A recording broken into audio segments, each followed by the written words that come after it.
Hello and welcome to the Quackcast. This is Quackcast number 666.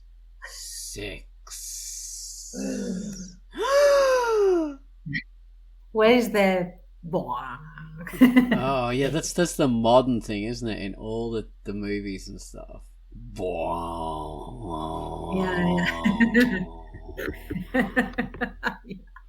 This is the Drunkduck cast.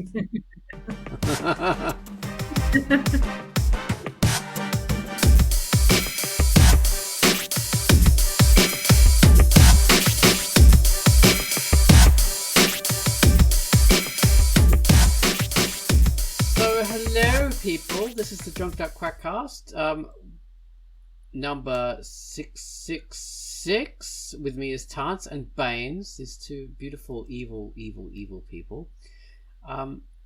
Today we're talking about evil, and all the different conceptions of evil. And, for a webcomic Quackcast, that's not a bad thing, because, you have bad guys in comics and who, funnily enough, are evil. So it's totally appropriate. Before we get into that, we have to bring up the featured comic, which is not evil. The featured comic was one Tance did. Oh my god, maybe it is evil. Let's have a look. What is it called? Romancing Lucifer. Lucifer! So he's apparently usually depicted as being evil. So we may as that's a fantastic thing. So Quai, tell us about Romancing Lucifer. Hello, this is Quackcasts, and the feature I've selected for this week is Romancing Lucifer by Chrysidia's Comics, and it is rated M for mature. It is another all-nighter for Druhi, as she spends the evening writing a research paper for school. The discussion topic is centered around a winged angel known as the Lightbringer, the Morning Star, the planet Venus, but most famously known in various religions and cultures by the names Lucifer or Satan. Represented as a Tudor rose, Lucifer is acknowledged as one of the four crowned princes of hell and the lord of the air. Overlapping versions of the mythology across different regions of the world tell the tale of how Lucifer was thrown from heaven and cast into hell. By 2 o'clock in the morning, Druhi luckily finishes writing her paper with adequate time to get much needed rest for the next school day, unaware how useful the subject matter will be in the near future. The comic layout is constructed out of full pages of digital color. The comic art and plot points are being remastered with many new exciting scenes. Discover the secret of lighting the torch of the Morning Star's heart and read Romancing Lucifer by Chrysidia Comics, rated M. And that was Quackcast telling us about Romancing Lucifer, which is a greatly typed comic, a brilliant cover image for that too, absolutely beautiful Art Nouveau look to it. So, next up we're talking about Gumwallis's featured music for this week, and you guys know what the featured music is, don't you? For once. Oh yes. What was that? You know what the featured music is? I don't know. You commented on it when Gumwallis sent it to you. Yes, it's a comic that. Oh my god, that's the featured music? Okay. Yeah. Yes, I know it, and it's awesome. Everyone listen. Okay. So the way I would describe this is Gumwallis's featured theme to Star Trek Adventures. Mm-hmm. On the Edge Star Trek Adventures. I wager 20 quatlus on the Vulcan. This is an epic, awesome intro. It builds steam from a portentous beginning with digital French horns and strings, gathering urgency and energy as it rockets into something grander and more dangerous. Trumpets blast us into a new dimension. And this is Gumwallis's theme to this excellent comic. So take it away, Gumwallis, with your theme to On the Edge Star Trek Adventures. May the force be with you. Evil!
And that was Gun Wallace's brilliant theme to The Edge Star Trek Adventures, which is So all the Star Trek's different series have their theme songs. And speaking of evil, a lot of fans consider the theme to the series Enterprise to be a little bit evil. Interesting. I don't even remember that. I just remember I hated it. That's the one that it's the only one that's like a pop song. It's like I don't know who it is, but it's like this kind of like pop ballad. It's like Diane Warren or something like that, I think. It was a terrible series. I mean, Very strange for a Star Trek. people would go on and say, yeah, it got better, but oh my god, no. But yeah, this theme is a theme to a comic that Gummalus is doing based on the adventures of Tance and Baines in Ozone Ocean. in the galaxy far, far away. But it's Well, someone is going to scream heresy at this. They might. But this is a comic that Gummalus is doing, and it's rated T. But he says, please note the comic is by Tance Baines, Ozone Ocean, Gene Joke, not just me. And if other people want to submit drawings to it, we would be more than happy to look at them and make it a true community project. So yes, please. That's important That would be to know. amazing. Very important. I just wanted to say that. But yeah, Gummalus. I mean, not Gummalus. Baines. Star Trek: The Enterprise. Oh my god, yes. That was evil because, to me, it was what happened after Star Trek: Next Generation and Voyager and Deep Space Nine were cancelled, and then you had this thing rising from the ashes. Yeah, well, they weren't cancelled. I think they ended their runs. I think Enterprise, I think, is the only one that ended up being actually canceled. The other ones ran for their 7 years. They ended. Well, I don't know. They could have gone on longer. That's from my stance anyway. But yeah, Enterprise rose from that, and it was just terrible.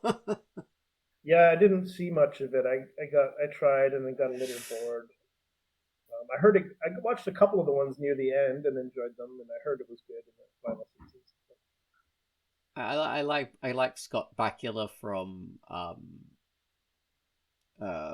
Quantum Leap. Yeah, he's great. But yeah, being the captain of this is not the Enterprise cast; it's the evil cast. So yeah, 666, the number of the beast, classical number for evil. Of course, it's a mistranslation, and there should be some other number. But what you gonna do? Culture is culture, and things become canon. Okay, so I looked it up in the actual Revelations book. Yeah. Right now, that's why I was zoned out all this time, because I was looking through the Greek scripts. of Okay. revelation and all of that. So apparently, yeah, there is lots of things are lost in translation regarding the particular number. Because it's not a number. And that was the whole point of it. Okay. It is the sum that you get from converting certain letters to this number, that the number itself is not significant. And at least in the Orthodox faith, it doesn't, like, the number itself has no power, and nobody cares. So long as you don't ascribe it power. Like, if you consider that this is the beast, then it acquires power. Yeah. But that can happen with anything. It's not like the number itself. And the letters that matched to this particular number were X, which is like the X. It's common. Then it's the X in Greek, which is like it makes the sound X in Greek. It's a specific letter. Yeah. And then the S, that is it's a very specific S that only appears at the end of words. It's the end S, let's say.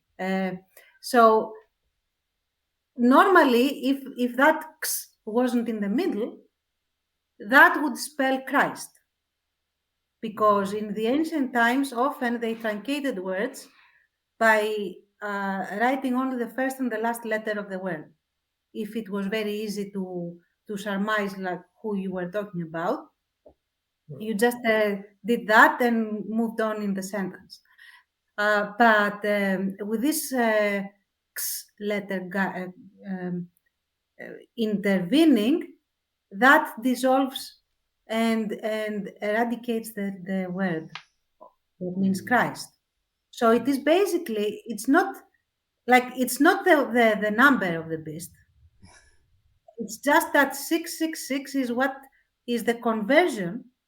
It's the conversion from this little letter play, if you like, that basically encompasses the whole battling God, quote unquote, thing that the devil does. So the devil tries to beat God and totally recognizes the Christ and all of that. So with this little X, like the X sound that comes in between, you get the dissolution of the name Christ. So that's the whole thing. There is no number of the beast. It's just a mistranslation or a literal translation of a sound that's wrong.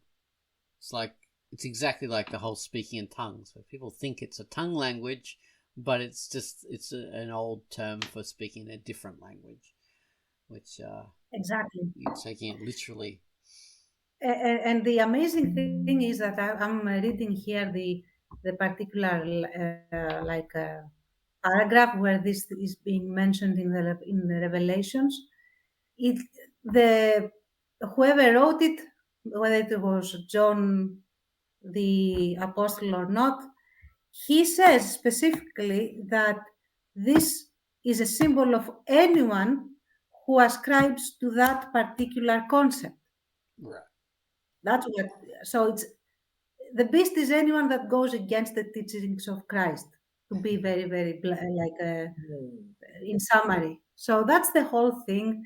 Nobody we have people here that if, for example, you get a serial number or an SSN number that has 3 6s in a row, they lose their shit and they try to get it to change and stuff.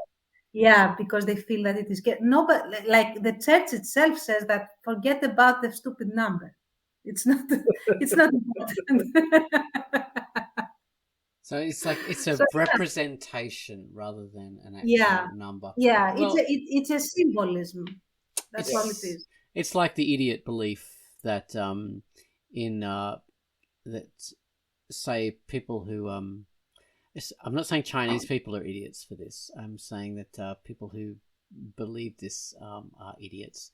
Any rooms with the number 4, or like in hotels, anything with the number 4 is sort of evil, because that number, it either looks like something that represents evil, or the number. I think it's just that the number looks like something that represents evil in the Chinese language, in one of the Chinese languages, and the number 8 is seen as being like, oh my god, a good fortune thing, like 888.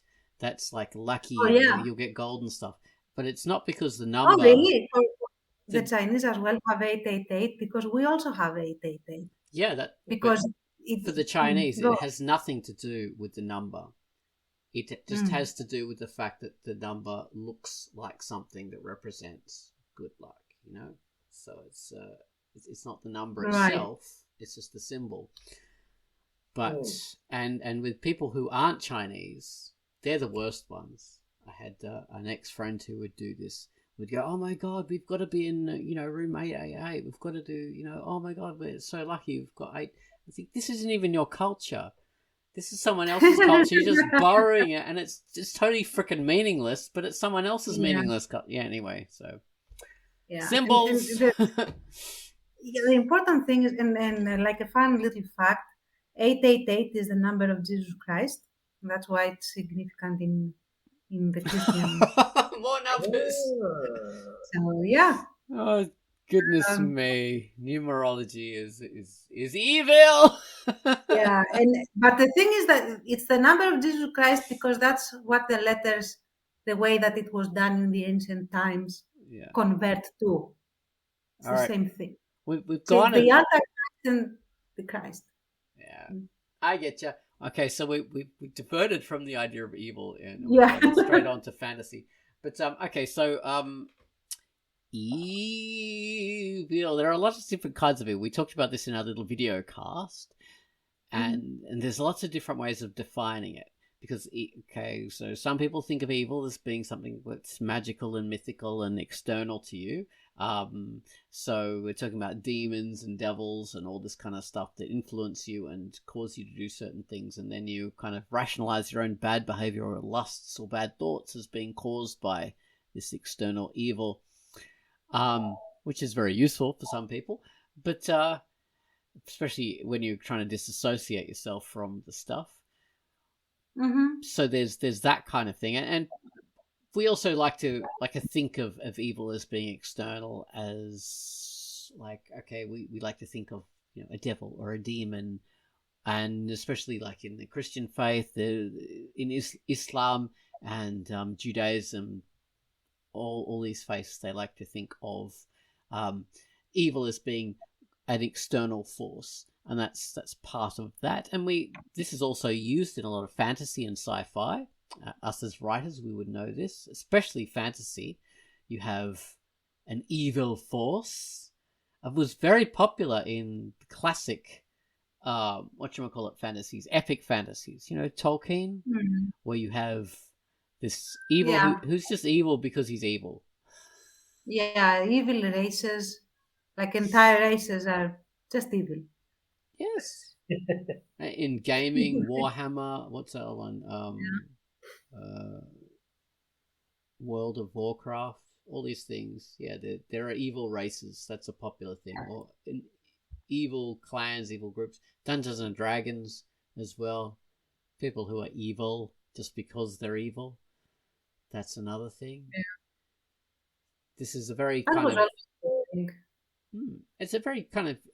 essentially, it's a childish, simplistic version of the idea of evil. It's nonsensical, but one of the things about humans, is we have to simplify things in order to understand them. So it's valid in that way, even though it's simplistic. It's overly simplistic. We do have to simplify and create a simple model to be able to understand stuff, and it helps us understand things. So it is useful. I mean, there's this idea that the universe is based on mathematics. which is actually nonsense. The universe is the universe. We use mathematics to understand it. We simplify it, and we create this as a language in order to be able to understand it. And that's what we do with everything. The universe is the universe. It exists outside and beyond of all that stuff.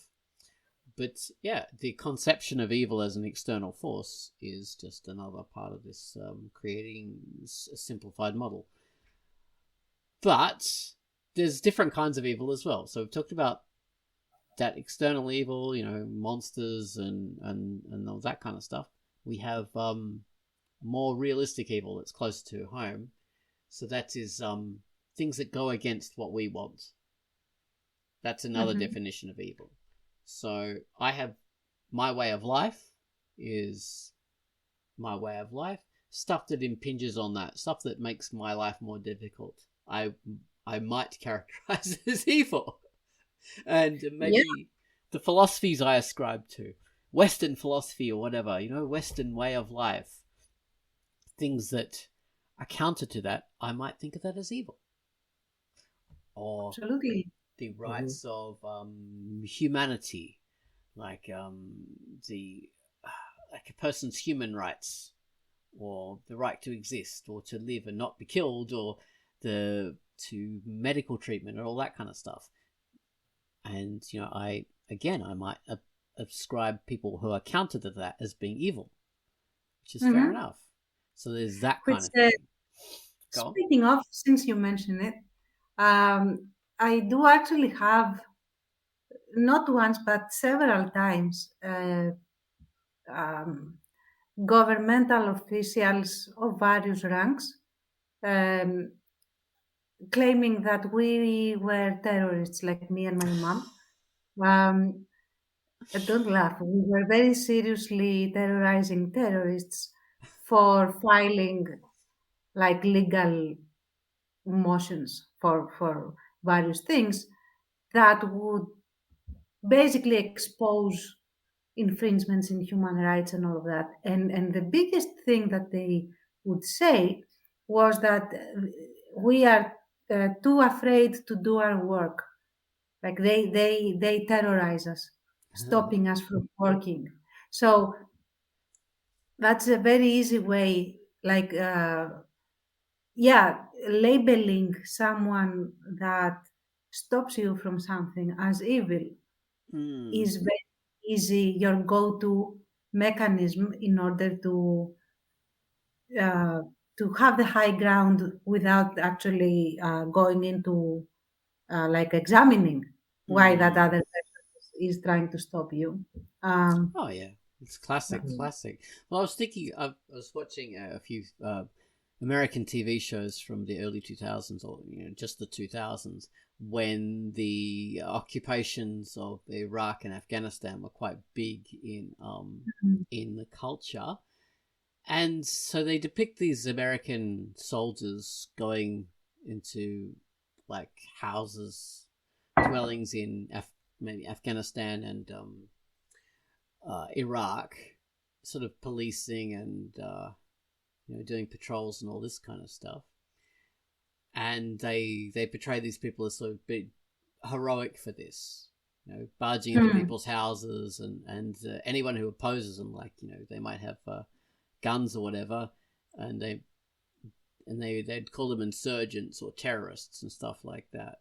And that's the common way of thinking about it. But then I sort of like flipped that in my head, and I thought about, hang on, we used to have all these TV shows and movies about World War II, and we had Germans doing this, like in occupation in places like France specifically, but other places as well. So the partisans and the resistance were the ones who would have been characterized as insurgents, and like we flipped that. Then the partisans and the resistance are the good guys, and these people barge into their houses are the very definition of evil, these Nazis. But shouldn't we sort of think about this these occupation soldiers in Iraq and Afghanistan in that same kind of way? I mean, these people are sort of seen as being like they're protecting our freedom and all this kind of stuff, but in reality what they're doing is they're in a foreign country, they're going into people's homes who live in that country, who've always lived in that country, you know, and suddenly they have these foreign invaders coming into their houses and ordering them to do this or that and get on the floor and have guns poked in their faces and stuff like that. So yeah, if these TV shows would depict that in the same way as they did these World War II things, or maybe even if they did a World War II, you know, thing with Nazis being shown as the good guys, that would be absolutely revolting to me, but that would sort of, you know, be fitting in the way these people are thinking. But, yeah. I do have newspaper clippings, like original from the times, from the occupation over here, where you had, you know, various groups of partisans doing sabotages or blowing up certain buildings, or, you know, bringing down a bridge, like and stuff. And then you had the announcement and the reprisals and all of that was happening from the side of the Nazis. And the announcement is very like in righteous rage, like these vile terrorists that disrupt our very peaceful and happy existence, coexistence together, have cowardly, in a cowardly manner, have slain XYZ number of our brave troops, and that's why we are going to now kill XYZ number of civilians that are suspected of harboring, you know, blah blah blah, and cheers on us for being the agents of light, you know, that sort of thing. So, yeah. So there we are. Like, we have evil as being against our specific interests, rather than rather than evil as being something more, a little bit more objective, not totally objective, but a little bit more objective, as being like against human rights, against the rights of humans generally. We just defined it as being against our rights, which is a bit more limited. So that's there's another definition of evil that can be quite useful to certain people. But, and you could argue that keeping the definition of evil relative rather than linking it to objective fact is evil in itself, because anything can be evil, anything can be good. If for example, we were all to agree, like, you know what, if for example we bomb unsuspecting civilians, or we carpet bomb another country, or, you know, we invade the country, is evil, I don't care the motivation behind it, then we would have completely different diplomatic negotiations all around.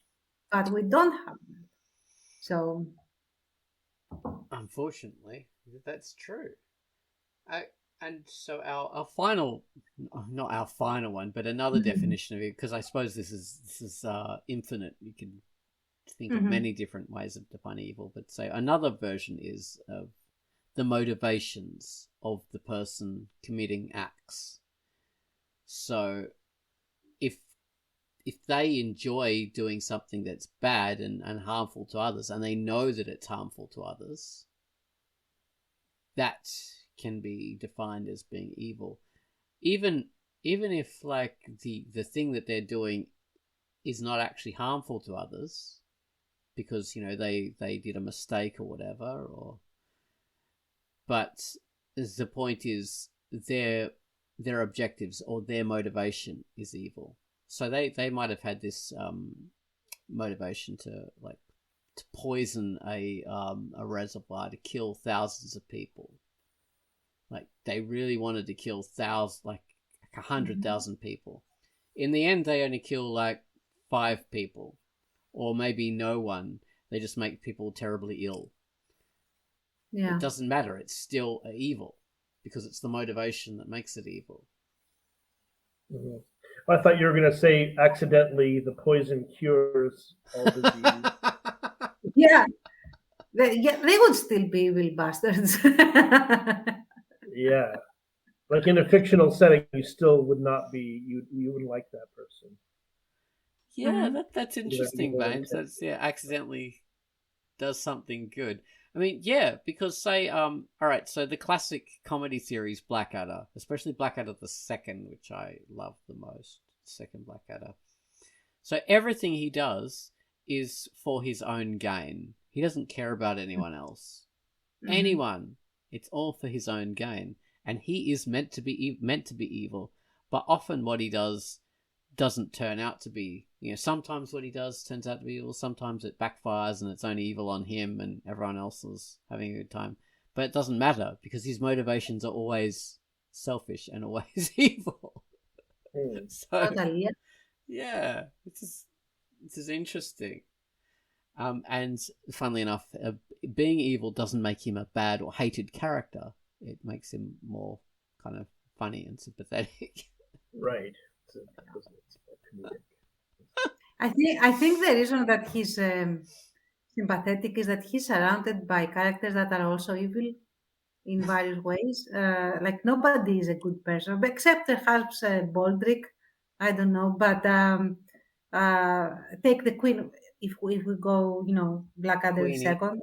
yeah, Yeah, Queenie and what's his name? Melchett. Melted, yeah, and the other one Percy's that too looks like dumb. Percy. Thank you. That's the one. Percy. They are evil bastards as well. Everyone is evil in that thing. So you just root for the guy that is more entertainingly, like more cleverly evil than all the others. Like he antagonizes people that are also evil. So you don't mind. Oh, It's an interesting conception. It is. yeah.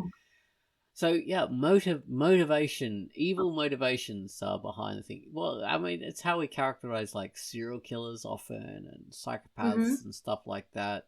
The idea is that they enjoy what they're doing, not only because they enjoy like killing as like an objective thing, but they enjoy causing harm, and they know that they're evil. I'm not talking about the real people because that's far more complicated. I'm talking about the conception of them in fiction. Mhm. A serial killer and a psychopath, who are usually depicted as being the same thing in fiction, and they're always knowingly doing that for bad purpose. Doing that because they know they're going to inflict pain and suffering on others, and they like that. That's Mm-hmm. the conception in fiction. So yeah, that's. So could you guys think of any like real good examples in fiction of things that really depict evil in an interesting way or fun way? Okay. Doesn't matter. Or Or fun. fun. Well, Disney has a good few that I find good depictions. One is Scar from The Lion King, Oh like Yes. yes, very what? Jeremy Irons as Scar. Yes, yes, Fantastic. very typical. Usurp the throne, do anything for like power hungry type. And then there's also Frollo from Hunchback of Notre Dame, who Mhm. is Yeah. uh, like a pervert, uh, religious animal, basically. Um, and, and there's also Mother Goethel from Tangled. She is the Okay. Oh, I haven't seen that. yes, she's amazing. I actually enjoyed her a lot in the sense that she depicts a type of evil that is unfortunately so present in our lives because she is the manipulating, Hmm. gaslighting, controlling, person with the mask of someone who loves you. So Yeah. she presents herself as, oh, I'm concerned about you. I love you. I want to protect you from everything. But in reality, I just want to control you, use you, and I will crush you if you go against me in any way. So yeah, that again, A tier. Oh yes, manipulators are always quite evil. Yeah. Actually, there was a really good depiction of evil in Moana. This is Hmm. another Disney movie or Pixar, and that's a more complicated version of evil because they're who's the main character in Moana? The big muscle guy played by The Rock. Maui. Maui, is it? Okay, Maui, yeah, Maui. So Maui's a good guy. Maui is the good guy, and he's helping Moana achieve her objective, which I can't remember what it is, but it's something to do with this fighting against this evil monster creature who is the big flaming demon. But everything's kind of flipped on its head, and it turns out Maui was really the evil one because he stole something from this goddess, and that's who he was fighting, and she's actually the good one. So it's it's really interesting in that way. There's different subtleties, and Moana's sort of with Maui for the whole thing and learning about him and bonding with him, only to find out he's actually a real shit and sort of causes all this bad stuff to happen. He redeems himself. I mean, spoiler alert, I guess. But he redeems himself. Like he actually helps return the thing. So he's not actually. He's not the antagonist anymore. And It and does. we do have the issue of motivation there because I doubt that he knew that she would flip like that. The goddess, I mean. Well, it's a classic motivation for evil in that he was just being selfish. He only cared about himself. And everything he did was about self-serving from the beginning. You know, he has a big song about all his self-serving stuff. But it's also about the self-serving nature of humanity, really. Because he doesn't only represent himself, but he represents all of humanity. In a way. Yeah, it's like it's a part of us. You know, that's the sort of metaphorical power in stories, right? Like sort of the evil person or the tricky person. It's like that's a side. That's a side of us. Sometimes that's something within us we have to overcome, or recognize in others. You know? Exactly. Which is it has other sides to it, which I like. Although there is one character who is evil in a different way, which is the big crab. I can't remember his name, but he's freaking awesome. He's played by the guy from the Flight of the Conchords, Jermaine something or other. In what movie is this or show? In Moana as the big giant crab. He's freaking awesome. But that's a different evil. That is an evil that is totally just out for himself and his own needs. Right. But he doesn't mind inflicting pain on others in order to achieve his objectives. He actually quite enjoys it. So. Yes, that's evil. When I think of like sort of this idea of an antagonist being someone who wants what you want, and so is therefore in your way, or a villain maybe who wants to destroy what you want, or sorry, an antagonist versus a bad guy who wants to destroy what you want or whatever, or just stop you, versus an out-and-out villain who's super destructive, and, you know, wants to kill you and your family and all of the rest of the world or something. So I mean, when I think of pure evil, pure villain, the creature Dormammu comes to mind. Doctor Strange. This idea of like ultimate evil, this cosmic power who's super destructive, who wants to sort of turn humanity into this eternal, constantly suffering and never to be relieved. He just wants to consume everything. It's sort of the ultimate expression of like super evil kind of thing. That's pretty Um, cool. but I also think of the Joker, especially the version in The Dark Knight. He's a phenomenal kind of chaotic villain who kind of wants to kill, yes, but also undermine our belief in humanity and sort of all this kind of stuff. Yeah. I mean, he's some sort of. Oh my goodness, the dogs are going crazy. Well, he is depicted more and more, especially in the cartoons and the comics after that, as being psychopathically, cartoonishly, absolutely ridiculously evil in every way possible, isn't he? I mean, it's just... Yeah, I haven't seen enough of the cartoons or anything, but yeah. In some versions, he's just goes back to his Silver Age kind of version, which is more kind of comical and right, just evil because he's meant to be evil.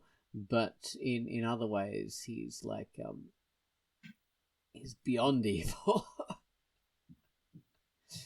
Well, all right. So yeah, Joker is a good example. What about Cartman from South Park?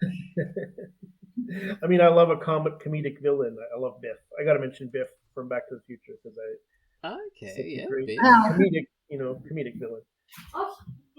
Cartman is probably darker than Biff, even at Biff's darkest. But yes. Yeah, that's really interesting to have a main character who's a villain.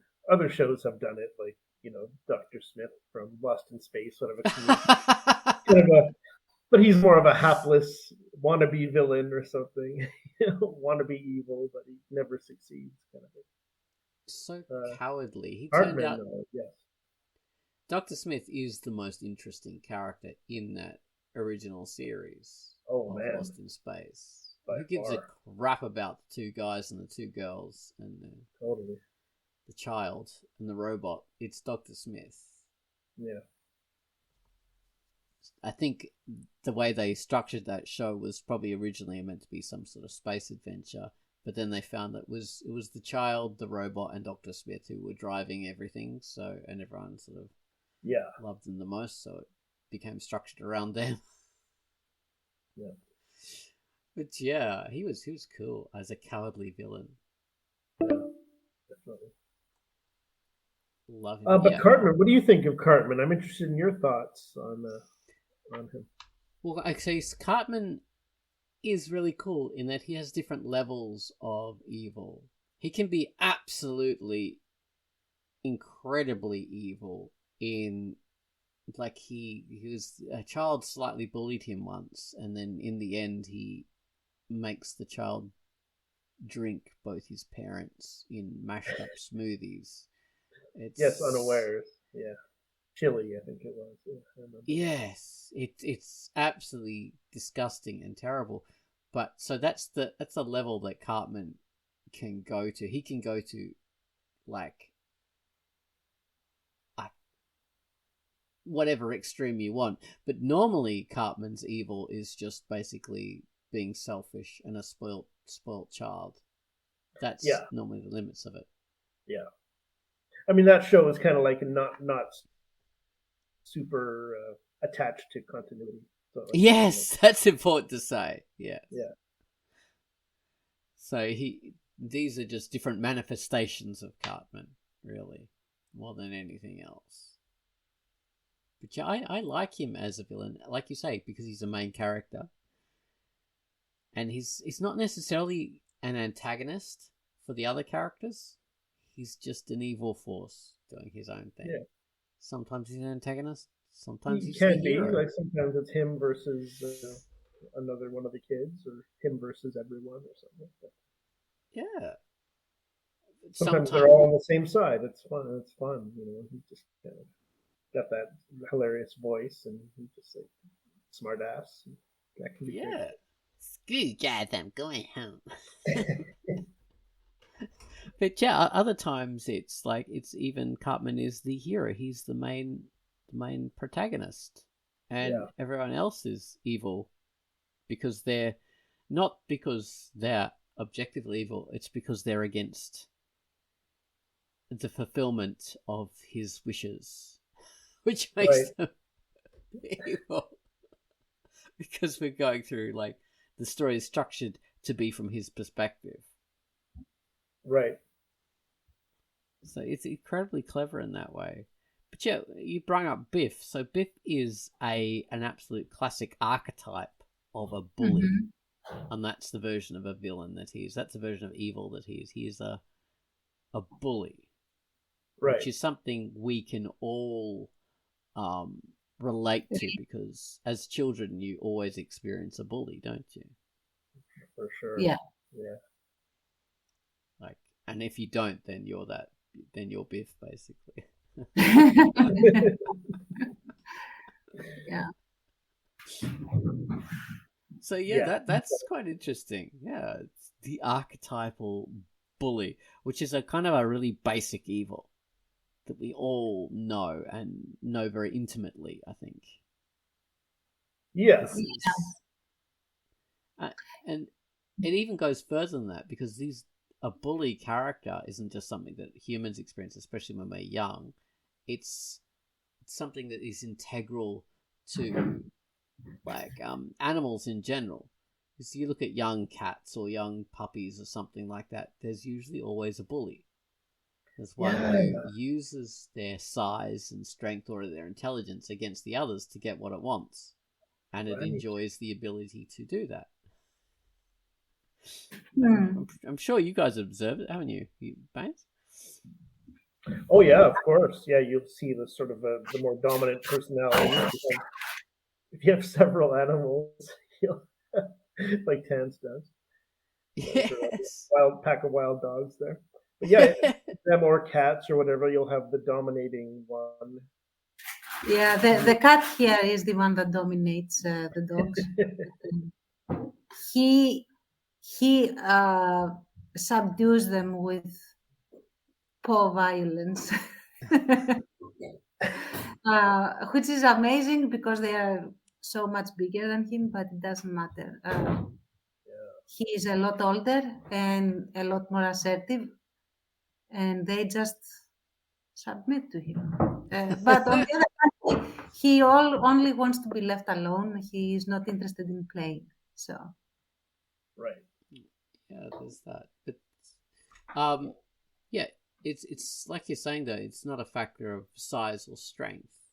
It's just that confidence to control and to be in charge, which is quite interesting. Sometimes it's size and strength, but often that's just size and strength tends to be coincidental rather than being the chief factor.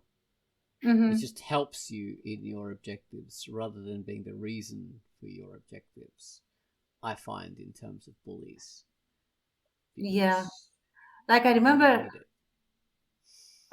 two bullies that I encountered in my student life. One was in elementary school, and he was short and on like short and overweight. I wouldn't say like fat, but overweight. And but he definitely was not like the biggest or tallest or most imposing kid in the school. Also, I beat him up, so. Well, yeah, like back in my high school, I became friends with this. I used to be friends with everybody. I was just one of those kind of people. But this guy who I was good friends with, he was this little tiny short Maltese guy. His family was all from Malta, and he had this weird little figure. Like, he's really, really short, and his body was very round. So he's like a little walking sphere, like a little walking Cartman. But he had the blackest eyes you've ever seen. Oh. Black eyes, pure white skin, black eyes, black hair. And he had the blackest eyes. But he was a little mafia boss. He was in control of everything. And if he wanted someone to do something, they would do it, because he would have that level of control. Wow. He wouldn't have to assault someone. You'd get assaulted. So it was really good to have him as a friend. but you wouldn't want him as an enemy. Wow. But yeah, so he didn't rely on size and strength. He just relied on his intelligence and his ability to control people. So yeah, fascinating experience. How did he go about it? Do you have an understanding of how this happened, or was it just some kind of charisma? Or? It was just charisma and control, and because his parents owned a corner shop, so he'd be able to give people things like Yes. like Wow. like food and So stuff bribery, like that they want. Yeah. Bribery, charisma, intelligence, manipulation. He's a very good manipulator, and just very talented at that. So that's how somebody's talents lie. It's really sad that, and I also see it like today that teachers are either not equipped or not allowed, or basically have very few chances and low motivation in intervening in these sort of things.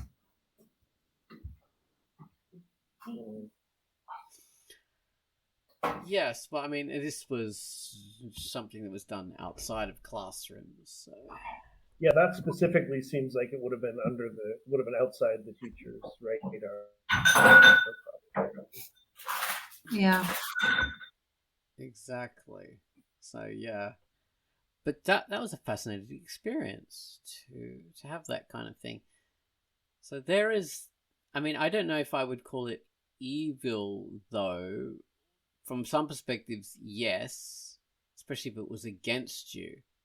But he was just being like selfish in a way that a mafia boss is selfish, out for their own objectives,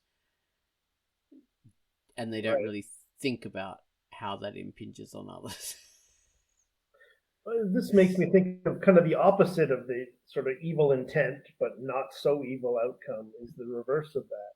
I think of WALL-E, the artificial intelligence in WALL-E, that's preventing humanity from kind of reclaiming the Earth and reclaiming their birthright and for them to progress just by keeping them super comfortable, but also trapped on this gigantic starship. I don't know if you guys have seen WALL-E. Yeah. Spoiler. Yeah. I've seen more antagonist than evil, but yeah.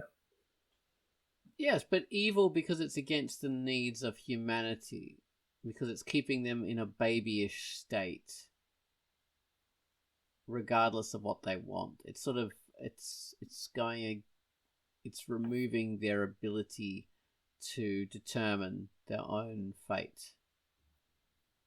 Yeah, and it's the control thing, obviously, too, like sort of the forceful control. The cold, I mean, the scary part of it is the cold, kind of mechanical logic.